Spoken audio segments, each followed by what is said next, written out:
보시면 이제 난지형 좀 큰 거는 휴면 기간이 짧고 인편 분화에 필요한 저온 요구 기간도 짧고 일장은 민감한 편이고 한지형은 이제 휴면 기간이 길고 그러니까 겨울잠을 많이 자야 되고 저온 요구도가 많으며 이제 햇볕이 길고 짧으면 좀 둔감한 그러니까 이제 크기가 작죠.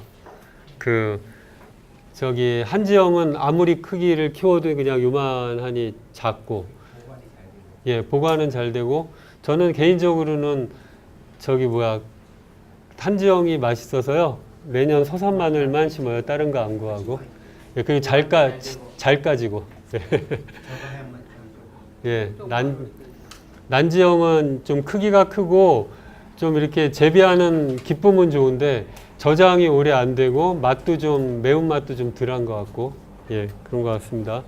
근데 이제 지난번 말씀드렸듯이 시중에서 이렇게 보통 크게 파는 것들은 이제 스페인산 마늘, 대서 마늘 뭐 그런 것들인데요.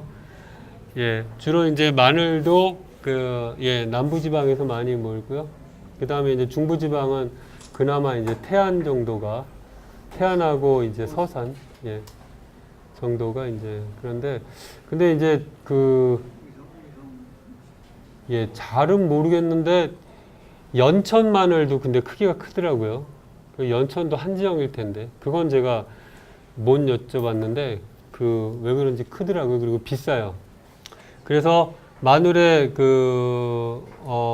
이제 맹성 온도는 이제 내가 좀 살아야 되겠다라고 생각하는 온도라고 생각하시면 되고 이제 생육 온도는 이제 자라는 온도, 그다음에 동해 온도는 어을 때, 그다음에 이제 살찌고 이렇게 한참 성장해 가는 온도 이렇게 알고 계시면 되고요. 근데 뭐 저걸 안다고 우리가 하우스 농사를 짓는 게 아니어서 저렇다더라 하는 정도만 알고 계시면 될 것 같고 생육 과정 이런 것들은 이렇게 보시면 예, 아실 것 같습니다. 근데 아시겠지만 이제 조금 늦게 심어도 수확은 되고 수확량이나 크기가 좀 적으냐 많으냐의 차이가 있지 한 11월까지도 심어도 되는 것 같더라고요. 그래서 11월 초까지 그러니까 어쨌든 영하로 한 3, 4일씩 내려가기 전에 뿌리가 살아서 이렇게 나오면 되는 거거든요. 뿌리가 나와서 겨울에 들어가야 되는 거예요. 뿌리가 나와서. 그래서 배추를 뽑은 다음에 좀 심기도 하고 그렇습니다. 저도 그렇게 해봤는데 수확은 되더라고요. 이건 지난번에 보여드린 자료입니다. 그래서 한지형은 6종 마늘이고 인편수가 큰 것은 이제 적은 것도 있고 8쪽 이상인 것도 있고 남도 돼서 보통 이제 남쪽에서 키우는 것들이 8쪽 이상이고요. 인편수의 변이, 그러니까 쪽수의 변이는 품종이나 뭐 종류, 재배 기술, 토양 조건에 따라서 달라지기 때문에 뭐 6개면 서산 마늘이고 아니고가 아니고요. 어디서 키우느냐에 따라서 이렇게 다를 수가 있습니다. 말씀드렸죠. 이렇게 외국에서 들여온 이런 좀 큰 마늘들은 보통 주화를 심으면 통마늘이 나오고 통마늘을 심으면 그 다음에 이렇게 쪽이 갈라진다고 말씀드렸는데 이 서양에서 들어온 애들은 워낙 몸집이 커서 성질이 급해서 그런지 주화를 심으면 그 다음에 그냥 아예 쪽이 갈라진다고 그렇게 얘기를 하더라고요. 그래서 이제 한지형 마늘은 보통 이제 우리가 중부지방에서 심는 내용이고요. 그 다음에 이제 서산, 의성, 단양, 뭐 삼척 뭐 이렇게 거고요. 그 다음에 이제 남도 마늘은 남쪽에서 자라는데 수확량을 늘리기 위해서 들여온 건데요. 보시면 알겠지만 70년대 중후반에 그러니까 사실은 이제 새마을 운동을 하고 화학 비료나 이런 것들이 좀 도입되면서 사실은 농사의 생산량 증가에 대한 고민들도 그때 많이 시작된 것 같아요. 그래서 이제 70년대 중반이나 후반이 품종도 많이 들여오기 시작한 것 같고요. 수업 중에 보셨는지 모르겠지만 우리나라도 70년대 이전까지는 보릿고개가 있었죠. 어르신. 70년대 이전에는 이제 그게 있다가 이제 화학비료가 본격적으로 들어오기 시작하면서 이제 생산량이 증대되면서 곡식값도 내려가고 좀 그러기 시작했죠. 예. 그래서 이제 대서마늘 같은 경우는 이제 80년대 중반에 들어온 거고요. 예. 그래서 여기 보시면 월동전 잎이 자라 봄에 추대하는 극난지형이라는 거. 그 지난번에 말씀드렸죠. 제가 몇 년 전부터 저희 그 집 앞에 마늘 심는 분 마늘 자라는 거 보고 속이 타가지고 우리 마늘은 봄이 돼서 한 2월 말 돼야 이제 이렇게 촉이 이렇게 살짝 올라오는데 그 집 마늘은 막 그 11월, 12월 됐는데 막 한 뼘씩 커서 자라니까 이게 그 날씨가 바뀌어서 마늘이 저렇게 자라야 되는 건지 막 그래서 마음이 조급한 거예요. 농사를 그렇게 오래 지었는데도. 그래서 어이씨 이러다가 우리 마늘은 다 죽었나 이랬는데 나중에 보니까 크기가 비슷해지더라고요. 그러니까 그거는 겨울 되기 전에 잎이 나와서 자라는 아이들이고 이제 제가 주로 심는 한지형은 이제 봄이 돼서 그 2월 말 3월 돼야 이제 이렇게 잎이 촉이 올라오기 시작하는 이제 그런 차이가 있어요. 그래서 여러분들도 혹시 마늘 심으시면 옆에 애들이 먼저 자란다고 이렇게 조급해하실 필요 없다는 말씀을 좀 드리는 거고요. 이렇게 커요. 예, 쪽도 여러 개고. 저는 취향이 그래서 그런지 맛이 좀 없게 보여요. 예. 예. 제가 저기 까던 마늘을 오늘 가져올 걸 그랬는데 이렇게 예 작고 예 알차고 단단하니 예 그런 게 좀 도움이 되는데요. 토양은 이제 약간 점토질이 50% 이상인 땅이 좋다는 건데요. 그래도 이제 배수는 잘 돼야 되겠죠. 근데 왜 그러냐면 아무래도 이제 이게 비대되는 시기가 봄이다 보니까 가물 때다 보니까 수분을 좀 많이 가뒀으면 하는 거예요. 근데 양파도 그렇고 그러니까 마늘은 뭐 그 조생종 이런 게 없어서 그러는데 양파 같은 경우는 내 밭이 모래흙이 많으냐 점토지흙이 많으냐에 따라서 조생종이냐 만생종이냐 이렇게 구분해서 좀 심기도 하더라고요. 그래서 내 건 좀 이렇게 그 사질 토양이 많다 그러면 조생종으로 해서 가뭄이나 이런 것들 좀 덜 타게 해서 조생종으로 재배해서 빨리빨리 수확을 해버리는 거고요.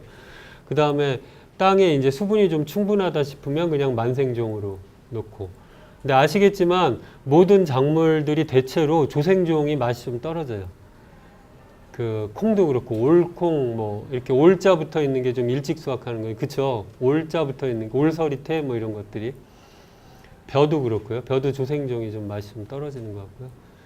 예, 그렇게 하고요. 그 다음에 이제 평일항에 이렇게 꾹 긁어서 심고, 그 다음에 이제 석회는 뭐 아까 그 양파하고 같이 하고요. 이제 거름은 뭐 그 골고루 잘 주면은 되는 겁니다.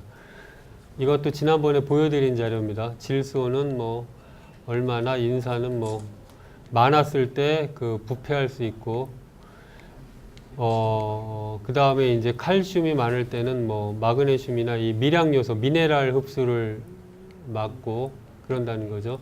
이 원리는 지난번에 설명드렸듯이 만약에 이제 힘센 애들이, 만약에 양이온이다 그러면 플러스 이온이다 그러면 힘센 애들이 뿌리 주변을 장악해 버리면 힘 약한 다른 양분들이 그 뿌리 주변에 갈 수가 없기 때문에 그 장애를 받는 거예요. 그러니까 그렇게 생각하시면 됩니다. 그래서 마늘도 그 15에서 17도씨에서 이제 싹이 트고요. 물론 이제 그 그러니까 5도씨 밑으로, 0도씨 밑으로 한 20일 이상 그 겨울잠을 충분히 잤을 때 얘기를 하는 겁니다. 그리고 이제 생육 온도는 18도씨에서 25도씨, 고온에 약하고요. 그 다음에 이제 영하 7도, 8도로 내려가면 언다는 거고. 그래서 이제 마늘은 보통 심을 때 한 10cm까지도 그 속에다 이렇게 심어주기도 하고요. 그 다음에 이제 난지형은 되게 논마늘, 그러니까 논에다가 그 지금 남쪽 지방은 지금 벼 추수가 거의 끝나가거든요. 이제 중부지방이 이제 9월 말, 중부지방도 지금 수확하기 시작했어요. 저희도 그 안산도 보니까 지난주, 그러니까 9월 첫째 주에 수확하는 데가 있더라고요. 그러니까 좀 빨리 하는 데들은 그렇게 수확을 하고 거기다 논에다 마늘을 심는 거예요. 그래서 마늘을 또 내년에 언제 수확하냐면 이제 4월 달에 4월, 5월 초까지 수확을 하고 또 거기다 이제 그 모를 심는 거죠. 예, 그렇게 이제 하는 거고요. 예. 보통 이제 시중에 파는 것은 그 스페인산이나 중국산 난지역 마늘인 거고요. 만약에 이제 한지역 마늘을 산다 하시면 이제 지역을 찝어서 거기 씨마늘 생산 업자들이 있어요. 그러면 그분들한테 이렇게 전화를 하면 배달을 해주기도 하고 그렇게 하기도 하고요. 아니면 이제 저 같은 경우는 농사철이 바쁘면 그렇게 못 하는데 대체로 씨앗 살 때 되면은 오히려 그 근처로 여행을 가요. 그래서 이제 시골장에 가서 직접 보고 사는 게 제일 좋고요. 서산이나 태안이나 이런데 지금 한 이제 9월 말 지금쯤이죠. 지금이나 이제 추석 지나고 가시잖아요. 그럼 톨게이트 나와가지고 이렇게 서산 같은 데 딱 지나가면 온통 마늘 가게예요. 이렇게 막 저기 천막 쳐놓고 마늘 이렇게 다 팔아요. 그렇게 보시면서 사는 것도 좋고요. 이따 잊어버릴지 몰라서 또 한 번 강조드리지만 내가 계속 체종해서 쓸 거다라고 하실 때는 이제 마늘 사면서 이제 주화, 씨도 좀 사기도 해요. 씨는 거의 씨마늘의 3분의 1 가격, 반에서 3분의 1 가격 정도 되거든요.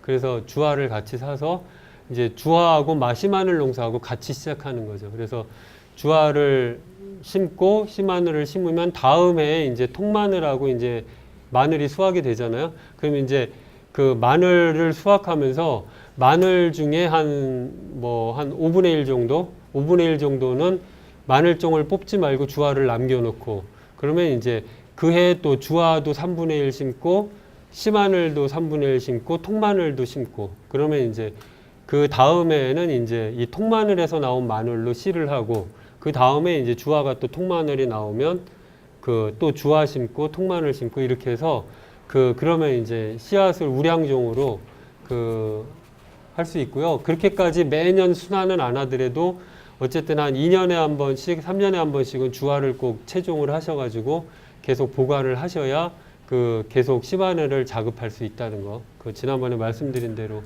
예, 그건 꼭 기억하셔야 되고요. 그 다음에 파종은 10월 말 11월 초까지 하고요. 예. 줄 간격 마늘 쪽 간격 깊이 10cm도 하기도 하고요. 저기 안산의 안철환 선생님처럼 10cm보다 조금 깊게 심고 저기 보온을 안 하기도 해요. 근데 예. 그건 이제 그런 경우에는 사실은 이제 밭이 좀 유기물도 많고 겨울에도 좀 수분이나 이런 유기물 보존이 좀 잘 되고 있는 데는 그렇게 할 수 있는 것 같고요. 처음 농사 짓거나 이래서 좀 딱딱하고 좀 토심이 깊지 않은 곳은 이렇게 하면은 이제 쉽게 얼 수가 있어서 그렇습니다. 그리고 소독은 이제 재를 묻히거나 목초에 간 400배에다가 잠깐 담궈서 심으시면 되는 거고요. 열평 기준으로 이제 한데 발화율 85% 이상이면 잘 된 것임이라고 하는데 사실은 85%도 좀 되게 잘 된 것 같고요. 한 3분의 2 정도 수확한다. 아니면 좀 많이 하면 4분의 3 정도 수확한다. 이렇게 생각하시면 돼요. 그러니까 예를 들어서 내가 100알을 뿌렸다 그러면 그 중에 한 75알 정도는 육종 마늘이 나오는 거고요. 나머지는 이제 그냥 조금 기형이 나오거나 이제 발화가 잘 안 되거나 이렇게 생각하시면 됩니다. 그래서 한 20% 정도, 5분의 1 정도는 좀 발화가 잘 안 된다 이렇게 생각하시면 될 것 같아요. 그 다음에 예, 이제 파종을 바쁘다고 아주 얕게 쓸 경우 4cm, 5cm, 6cm 그러니까 10cm 정도는 해야 바깥으로 안 튀어나와요. 6cm 해도 바깥으로 튀어나옵니다. 신기하게 나와요. 저도 작년에 이렇게 다른 분이 저희 밭에 같이 농사 짓는 분이 이렇게 그 서울에 사는 분도 오는 분이 계신데 그 저기 서초동에 와가지고 이렇게 바쁘다고 휙 뿌리고 갔거든요, 마늘을. 근데 이렇게 겨울 한겨울에 이제 밭에 가봤더니 마늘이 다 땅 밖으로 나와서 이렇게 던져져 있더라고요. 이제 이렇게 얼었다 녹았다 하면서 이게 바깥으로 밀려 나오는 거예요. 그래서 충분히 덮어주셔야 되고요. 그 다음에 이제 심는 것도 사실은 이제 이렇게 밭을 쭉 골을 파서 이렇게 잘 꽂아가지고 이렇게 뿌리가 밑으로 가도록 해서 잘 세워서 심어야 이제 모양이 이렇게 그 예쁘게 나온다는 얘기인데요. 근데 이제 면적이 넓으면 그렇게 하기는 어려워요. 보통 이렇게 그냥 툭툭툭툭 던져 놓게 되는데 뭐 그래도 보니까 이렇게까지는 안 나오고요. 보통 이제 한 뭐 요 정도에서 요 정도 이렇게 나오더라고요. 이렇게 던져 놓게 되더라도. 예, 근데 가급적 이제 이렇게 하나씩 꽂아 주시는 게 예, 좋을 것 같고요. 예, 예, 땅이 얼기 전에 이제 그러니까 보통 보리도 그렇고 보리밀도 그렇고요. 이렇게 밟아서 겨울 들어가기 전에 땅을 좀 다져주시면 좀 도움이 되는 거고요. 다른 거보다 수분 보존이 잘 돼요. 이렇게 밟아서 딱딱하게 표면을 해주면. 예, 그게 되고요. 그 다음에 이제 위에를 마늘은 뭐 그렇게 꼼꼼하게 안 덮어도 될 것 같아요. 대충 이렇게 그 10개 덮어놔도 예, 보온이 충분히 되는 것 같더라고요. 그런데 이제 하나 주의하실 건 낙엽, 여기 낙엽이라고 나와 있죠. 낙엽만 덮으시면 겨울바람에 예, 껍질 그냥 콜라당 다 날아가서 그냥 됩니다. 제가 그 경기도 군포에서 제가 좀 머리가 나빠서 생긴 일이긴 한데 처음에 지금 짓던 밭 말고 귀농학교 지금 학생들이 농사를 짓는 2,000평 가까이 되는 밭을 제가 삽질만 해갖고 농사를 지은 적이 있는데 이제 배운 대로 한다고 낙엽으로 산에다 퍼다가 다 덮었어요. 낙엽만. 겨울에 이렇게 나가봤더니 낙엽이 하나도 없더라고요. 겨울바람에 씩 날아가서. 그래서 낙엽만 덮으시면 안 되고요. 낙엽 위에다가 뭐 안 날아가는 뭐 볏짚이나 뭐 옥수수 떼든 예, 그런 것들 이렇게 덮어서 안 날아가게 덮어주셔야 됩니다. 근데 이제 그 뭐 볏짚이나 이런 걸로 하게 되면 도움이 되는 건 나중에 이제 거름으로 쓸 수 있으니까요. 그냥 갖다가 이렇게 쌓아 놓으면 예, 거름으로 되니까요. 자, 이제 주의할 게 이제 항상 강조드리지만 심을 때는 그 발효 안 된 거름 넣으시면 벌레들 생길 수 있고요. 그 다음에 구더기처럼 생긴 벌레, 뿌리응애들 생기고 탄저병 이런 것들 생기기 때문에 그러니까 배수 잘 되도록 하는 게 중요합니다.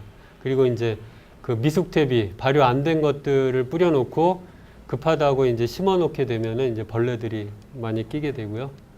예. 이제 2월 말에서 3월 초에 이게 이제 가장 큰 기쁨이에요. 땅 위에 아무것도 없다가 갑자기 이렇게 촉이 이렇게 그냥 아주 연약한 게 그 땅 속을 뚫고 이렇게 탁 올라왔을 때 그 기쁨이 아주 그리고 이제 남들 밭은 다 이렇게 맨 땅인데 예, 우리 밭에는 막 보리며 뭐 양파며 뭐 마늘이며 해서 파란 게 이렇게 쫙 있을 때 그럴 때 이렇게 목에 힘들어가는 거는 뭐 예, 10년이 지나도 똑같은 것 같습니다. 그래서 이제 햇볕을 받으면 잘 자라고요. 뭐 특별히 어려운 게 없어요. 북 주면서 이제 풀 한번 매주는 정도 하면 뭐 크게 풀 걱정 안 해도 되고요. 웃거름 주는 것도 뭐 오줌이나 아까 유황 말씀하셨는데 유황도 뭐 어렵게 주는 게 아니라 그냥 고운 가루로 샀을 경우에는 그냥 물에다 타가지고 물 줄 때 사이사이에다가 조금씩 뿌려주면 되는 거라서 뭐 특별히 어려운 게 없습니다. 마늘은 양파 보온만 잘 되면 뭐 크게 어려운 거 없습니다. 그래서 이렇게 잘하면 수확하고요. 그리고 봐서 좀 시들시들한 거는 미리 뽑아서 이렇게 파 대신 드셔도 예, 파 대용으로 드셔도 맛있고요. 그 다음에 이제 뭐 장애로는 나중에 이렇게 보세요. 지금 시간이 없어서 일일이 설명드리기 좀 어려울 것 같고요. 벌마늘이라는 건 이렇게 이제 그 윗대가 쪼개지고 이런 것들인데 대체로 다 아까 양파랑 비슷한 거예요. 그 뭐 가을하고 겨울에 그 건조 피해, 가뭄 피해를 받거나 아니면 일찍 심었거나 아니면 늦게까지 거름을 주거나 한 것들이 이제 주로 같은 거고요. 여기 이제 하나 주의할 건 씨마늘을 선별할 때 큰 인편, 좀 이렇게 좀 비대한 그 씨를 심었을 때도 생겨나니까 가급적이면은 그 적절한 크기로 적절할 때 이렇게 하시면 되고, 요 자료들은 그 농사로라는 홈페이지에 가시면 거기에 이제 농촌진흥청에서 작물 재배법 뭐 그 병해충에 대한 자료를 다 올려놨거든요. 거기서 제가 복사해서 옮겨놓은 거니까요. 그 농사로라는 홈페이지를 보시면, 그 농촌진흥청에서 운영하는 홈페이지를 보시면 작물에 대한 뭐 내용들은 다 나올 텐데, 근데 이제 그게 그래도 이제 어려운 게 뭐냐면 지난번에 말씀드렸듯이 거기에 나와 있는 배추 정보는 다 고랭지 배추 기준이고, 여기에 또 나와 있는 자료들도 보면 다 이제 남쪽 지방에서 전업농으로 마늘 농사를 짓는 분들 중심으로 해서 이렇게 자료가 올라와 있으니까 중부 지방에서 이렇게 소박하게 짓는다 하시면 조금 더 생각해서 심는 것도 좀 그러니까 좀 일찍 심으셔야 되는 경우도 있고, 그런 것들 좀 감안해서 자료를 보시면 좀 도움이 될 것 같습니다. 그다음에 스펀지 마늘도 발생이 되는데, 예, 이 또한 마찬가지예요. 그 겨울에 이제 그 냉해 피해를 받거나 아니면 건조 피해를 봤을 때 생겨나는 겁니다. 그다음에 이제 보리로 넘어가서요. 10월 하순, 뭐 늦으면은 11월 초순까지 뿌립니다. 그래서 줄 뿌림을 하기도 하고 전 뿌림을 하기도 하고 흩어 뿌리기도 하고, 어떻게 뿌려도 보리는 다 잘 나옵니다.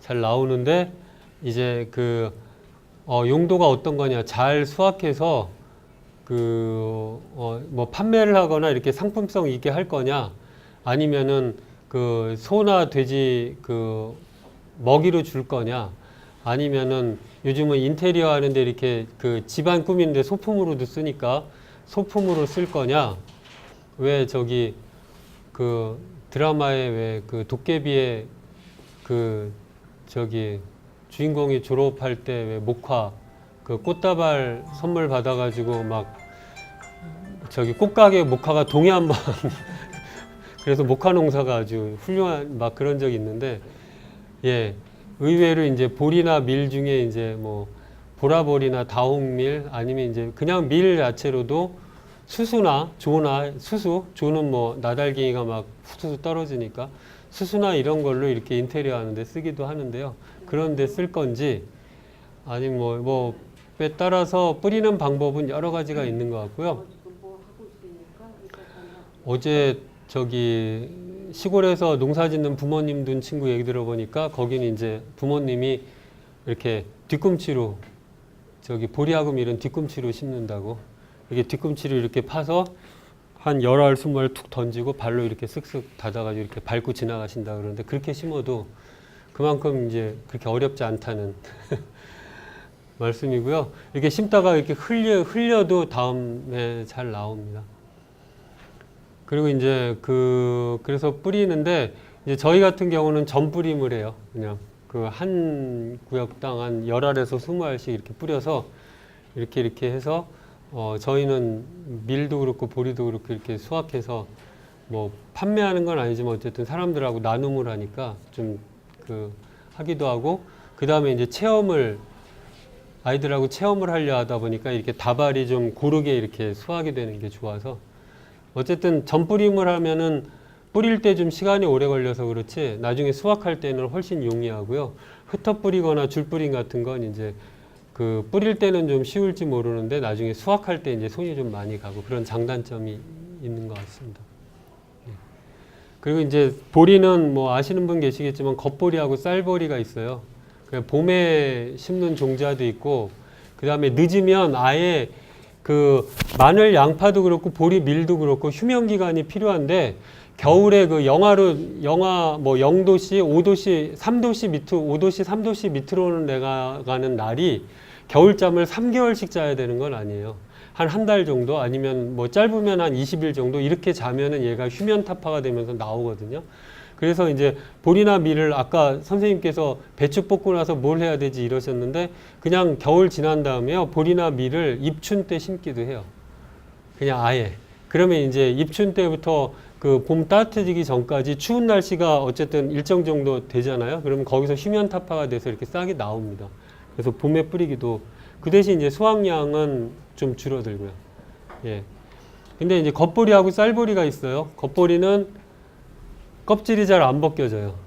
그래서 그거는 벗기려면 예를 들어서 이제 도전기로 이렇게 여러 번 갉아서 벗기든지 아니면 집에서 옛날에 조상들이 할 때는 이제 물을 부어서 보리를 물을 적셔서 이렇게 절구로 한 2번 내지 3번을 이렇게 벗겨가지고 이렇게 그 쓰기도 했다고 하는데 그 쌀보리는 얘는 이제 밀하고 비슷해가지고 그 탈곡을 하면은 껍질이 벗겨져서 이렇게 도정이 돼서 도정이 쉬워요. 그래서 껍질이 벗겨져서 나오기도 하고 그쵸?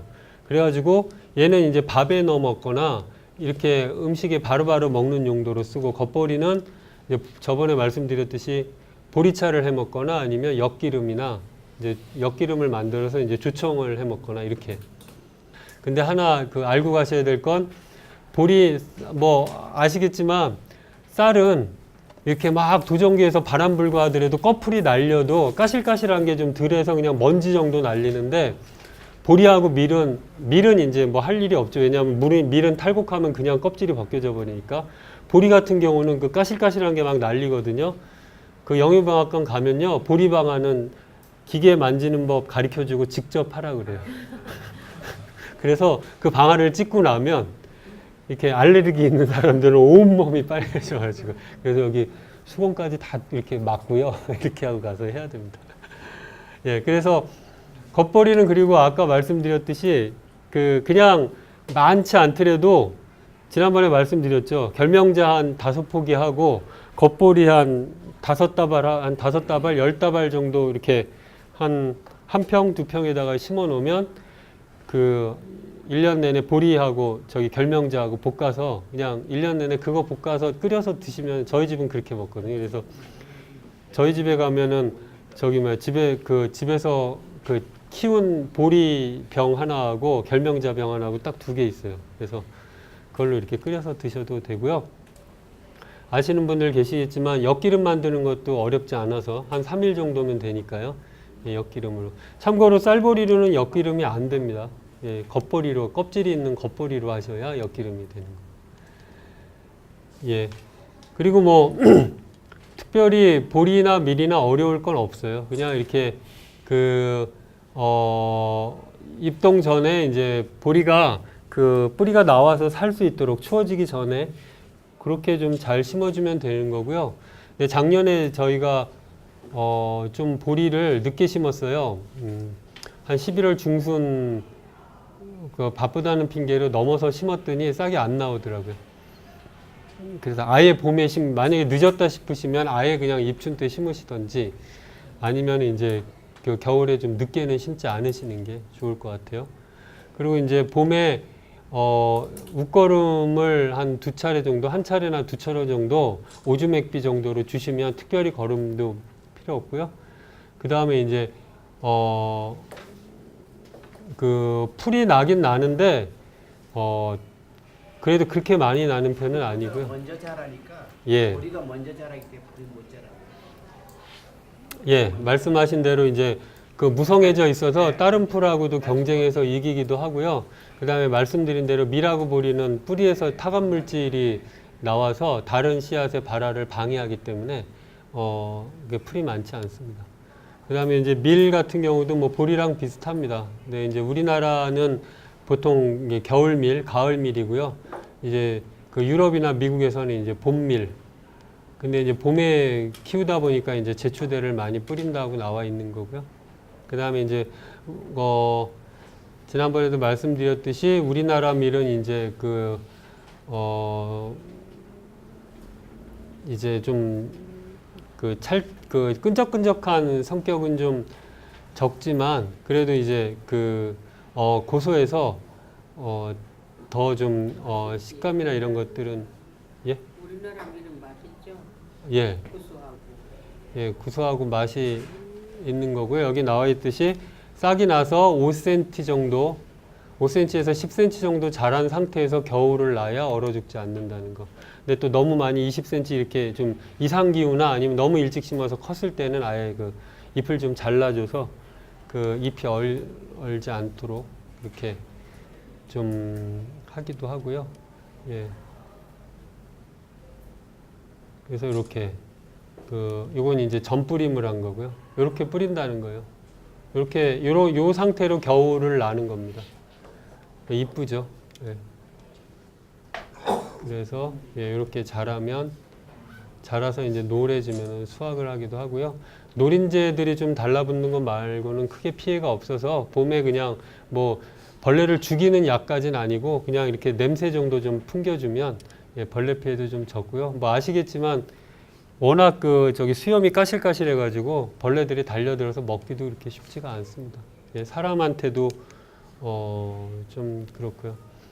이렇게 아까 말씀드렸듯이 좀 이렇게 전뿌림을 해놓으면 수확하기도 좀 좋고요. 그 다음에 수확량도 좀 늘어나는 편이고 흩어 뿌리거나 이렇게 줄 뿌림을 하면은 뿌리긴 좀 쉬운데 나중에 그 손이 좀 많이 가는 편이고 그렇습니다. 그래서 이렇게 해서 좀 노래지면 그때 이제 수확을 해서 탈곡을 하면 이제 껍질이 벗겨져서 바로 먹을 수 있도록 되는데요. 근데 그러면 이제 이걸 밀가루로 할 때는 이제 보리도 그렇고 밀도 그렇고 제일 어려운 것 중에 하나가 뭐냐면 저거예요. 저한테는 돌 골라내는 거. 그래서 조리질을 잘 해야 되는데 예, 조리질을 못해서 결국을 깔고 하면 돌이 안 들어가지. 예, 그러니까 이게 그렇게 신경을 써서 말씀하신 대로 깨끗한 천을 준비를 해서 벤 다음에 그걸 위에다가 이렇게 착실하게 올려놓으면 돌 걱정을 안 해도 되는데요. 예, 그게 잘 안 되더라고요. 그래서 뭐 그냥 여담으로 말씀드리면 작년에 밀밥을 해먹겠다고 밀을 이렇게 큰 쟁반에다 펼쳐놓고 제가 돌을 하나씩 다 골라냈어요. 한 시간 동안. 그리고 밥에 넣어서 먹었는데요. 돌이 쏟아져 나오더라고요. 그래도. 저희는 올해는 지금 80kg 정도 수확한 거를 쌀 도전기에 이렇게 현미 최대한 칼날이 안 움직이게 이렇게 돌려보고 거기에 석발기로 좀 해보려고 지금 내일 해보려고 하고 있는 중인데요. 그걸 골라내면 이제 돌을 골라내서 이제 물에다가 씻은 다음에 그 다음에 이제 햇볕에다가 쫙 말리는 거예요. 한번 다시 햇볕에다가 아주 바싹 깨질 정도로 말려서 재분기에다 갈든 아니면 방앗간을 갖다 주면 그걸로 이제 밀가루를 해서 이제 쓸 수 있도록 그렇게 하는 거고요. 아니면 이제 밀밥 드셔보신 분들 아시겠지만 보리보다 더 톡톡 터지는 식감이 재미있어서 그냥 드시는 것도 예, 도움이 되고요. 그 다음에 밀가루가 왜 중독 때문에 문제가 되는데 우리 밀은 중독성이 약해서 예. 근데 이제 이렇게 끈적끈적하게 이렇게 모여지는 성질은 약해가지고요. 그래서 사실은 지금 우리밀빵이라고 나오는 것들 있잖아요. 대부분이 다 뭐 마르쉐라는 장터에 나오시는 분들도 보니까 100% 우리밀로 이렇게 하시는 분은 뭐 계신지 모르는데 그렇게 많지 않더라고요. 다 이제 시중에 나오는 뭐 무농약 밀이나 이런 서양 밀들을 좀 섞어서 서양 품종을 섞어서 이렇게 하시더라고요.